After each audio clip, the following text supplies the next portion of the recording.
দর্শক, এই দোকানটা একদম পুরো দেশি দোকানের মতো লাগছে। ভাই এখানে কি কি পাওয়া যাচ্ছে? এটা বাচ্চাদের টয়সের দোকান। ও টয়স, কি কি আছে আপনাদের এখানে? এই যে সব বাচ্চাদের, এই যে এগুলোর দাম কেমন? এটা আমরা হোলসেল বেশি। হ্যাঁ, এই হোলসেলে আমরা, ও মানে আমি যদি একটা দুটো কিনতে চাই এটা সমস্যা নাই, দেওয়া যায়। কত টাকা এটা? এটা আমরা হোলসেলে 5 টাকা করে দিচ্ছি। আমারও কি 5 টাকায় দিবেন? আপনার দেশি হিসাবে দিব, সমস্যা নাই। কি নাম ভাই, আপনার নাম কি বলেন? আমার নাম আজমতুল্লাহ। এবং দেশের কোন অঞ্চল থেকে? আমার দেশের বাড়ি হলো ফেনী। আপনি কি এখানে পর্তুগালে কয় বছর আছেন? আমি এখানে পর্তুগালে 2 বছর। 2 বছর। এখানে কি ভালো আছেন না খারাপ আছেন? আছে আলহামদুলিল্লাহ। ভাই আপনি এখন তো মাগরিবের ওয়াক্ত হয়ে আসছে, নামাজে যাচ্ছেন? নামাজে যাচ্ছেন। আশেপাশে মানে মসজিদ আছে নাকি? এই যে এখানে একটা দুটো মসজিদ এখানে বাংলাদেশে। তাই না? ঠিক আছে ভাইয়া, ঠিক আছে। প্রিয় দর্শক, আমরা ভাই ভালো থাকবেন। হ্যাঁ ইনশাআল্লাহ।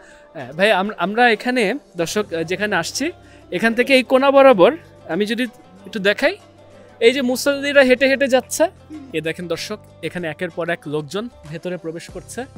এইটা একটা মসজিদ, আশা করছি এটা বড় মসজিদ। ইতিমধ্যে আমি এখানে জুম্মার নামাজ পড়েছি। ভাই এখানে তো 2টা মসজিদ নাকি? এই বেনফোমস এরিয়াতে 2টা মসজিদ, কিন্তু এখানে একটা সেন্ট্রাল মসজিদও আছে।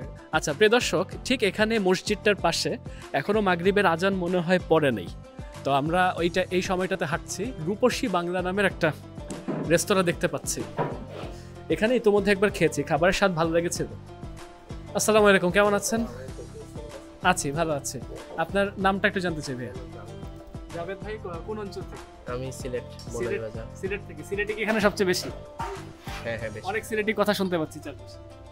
জি এখানে সিলেটি অনেক বেশি। এই দোকানের মালিকও কি সিলেটি? জি না, উনি ব্রাহ্মণবাড়ি। কত বছর আছেন ভাইয়া? আমি ইউরোপে অলমোস্ট 3 ইয়ার। এবং পর্তুগালে কতদিন? 2.5 ইয়ার। অসংখ্য ধন্যবাদ, আপনার সাথে কথা বলে খুব ভালো লেগেছে।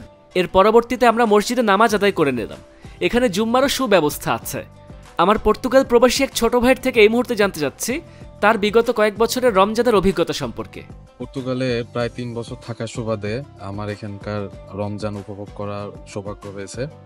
সেই দিক থেকে বলতে গেলে এখানকার রমজানটা অন্যান্য ইউরোপিয়ান দেশ থেকে অনেক ভালো, কারণ এখানকার মুসলিম কমিউনিটি অনেক বড়, সাথে বাংলাদেশ কমিউনিটিও বেশ অনেক বড়।